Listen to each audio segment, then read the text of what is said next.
Hello everybody, this is the Goofsome Fox coming at you with a new testing video here, and this is going to be of the new suit, the Aggjin. And yeah, similar to the last video, this is probably going to be more like a initial thoughts plus a moveset preview, because I've already played a couple matches in this suit already, so I know a few things about it. And yeah, we're going to jump right into it here. So the Aggjin is a level 1 raid. It is 350 cost and can be used on both ground and space. You have 16,000 MSHP, 8 ballistic resistance, 13 beam, and 15 melee resistance. You got 10 range strength, 25 melee strength, 130 movement speed, 195 top speed, 55 thruster gauge, and 66 turning speed. And for your slots, you have 3 close, 13 medium, and 8 long range slots. For your other stuff, you have melee priority 3, you have 12-second sortie timer, you have space compatibility, and it is a 2-star. Yeah, despite the appearance, it's not an amphibious suit, it's actually meant to be a space suit, but well, there is something in the skills too, though. Spoiler, you do have aquatic mobile shooting, so you do have some amphibious skills there.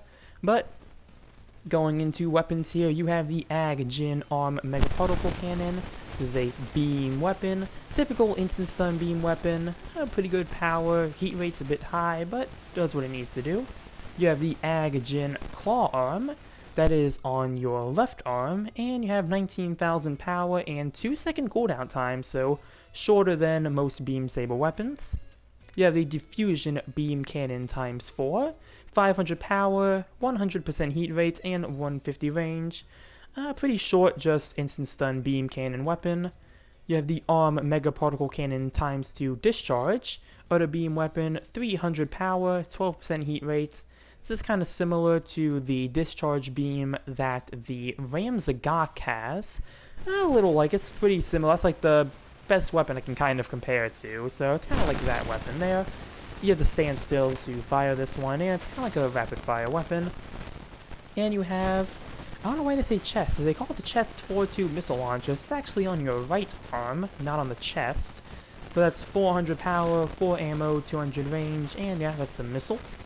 And for the skills here, you have Assault Booster level 2, High Performance Balancer level 1, High Spec Ambac level 2, Melee Combo Controller level 2, Leg Shock Absorber level 2, Anti-Blast Stabilizer level 1, Special Head Puffer level 3 for your massive noggin that takes up most of the suit, Aquatic Mobile Shooting that lets you shoot underwater with your main weapon while you're boosting, and Resist Move Kai. This is a brand new skill here.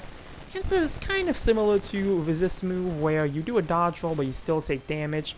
But the catch with this one is that you consume 15 thrusters with this one, and tackling damage is nullified, and you deal damage to a target when you hit them. And this does 1,000 damage, and yeah, you still take damage, but it's still a really good comboing skill, and it's also a very interesting skill too. It's helped me get some extra damage in during my combos. And real quick, here's the mobile suit explanation. This is from Moon Gundam. And going to move that down. Keep that up there for a bit. And yeah, we are going to take it out here to Port Base High Tide, just so we can check out that aquatic mobile shooting. And yeah, from my experience with it, my first impressions, it's been a really fun suit to play. I've only had one really bad match so far, so for the most part it's been doing well, and I've seen other people do well with it too, even some calling it broken, and yeah, it is definitely a really powerful suit. Also nice to finally get something at the lower cost, 350, and yeah, there's that instant stun beam. I'm gonna start with the range weapons first and do the melee later. That's your defuse. Does some pretty good damage. You cannot boost while using this, unfortunately. I wish that was something you can do. The arm particle cannons, and then you got the missiles. And yeah, the range weapons don't do really a lot of damage, but your melee is pretty good. And yeah, that is your that is your resist move. As you can see, doing like 1,000 damage. And yeah, it's a pretty fun and interesting skill. That 1,000 damage can actually go a long way too when it comes to finishing off a target. I'll actually finish them off too.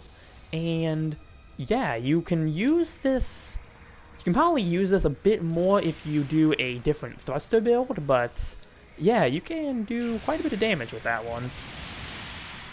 And you see, doing some decent damage. I think it's like 1,000 for everything. I don't think it really matters on typing. That one actually hit twice. So you can hit this thing multiple times too, but yeah, that skill there is already one of the like main selling points of it. There's your aquatic mobile shooting. I think that's the only weapon you can use while boosting, because I don't think you can use... No, you cannot use the missile pod, unfortunately. Oh, I wish you could use the missile launcher while boosting, because I don't think this thing does too much in terms of staggering. And okay, you can get a stun if you hit all of them, but speaking of stuns, the double mega particle cannons, you have to overheat it to get a stun, but oh yeah, still pretty good.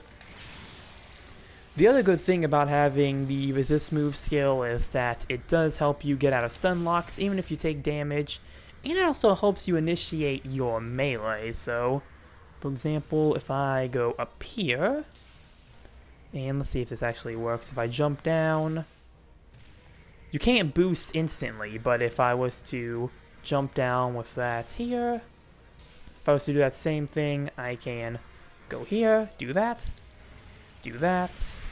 real quick, and get a quick melee combo in. So it's very helpful for trying to get you in position to start your melee-like combos. That's also another really good pro to having it. And yeah, that skill alone pretty much says most of everything I need to about this suit.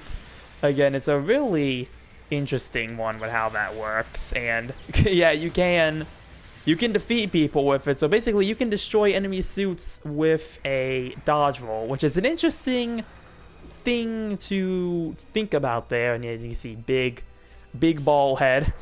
The cockpit's actually on the back of this thing too, but yeah, probably that's one of the biggest flaws I can name so far is definitely your massive noggin that you have when using this thing. The head just makes up the entire suit, but aside from that, I mean, it does have also low resistances, but also, even though it looks like an amphibious suit, you don't have water affinity, even with aquatic mobile shooting. So at least on the aquatic maps, you do have that you can use, but aside from that, yeah, again, my first impressions of the suit have been really good so far.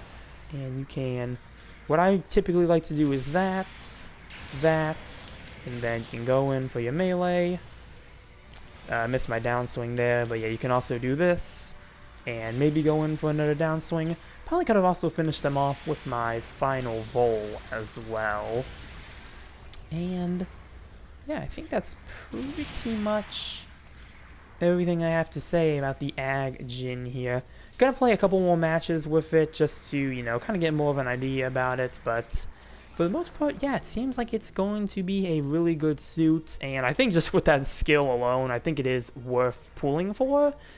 It's a 2-star though I've heard people say it's actually a lot easier to get than most 2-stars typically are, but yeah, it is a 2-star, so you do have to worry about just how flooded the 2-star pool is, but other than that, yeah, I think that skill alone, its resist move Kai, is a good enough reason to actually give this thing a try. And yeah, that's everything I have to say here, so that's going to be the end of this testing video here. Comment down below what you think about the Aggjin. Remember to like and subscribe if you enjoyed, and with that, I will see you all in the next one. Later.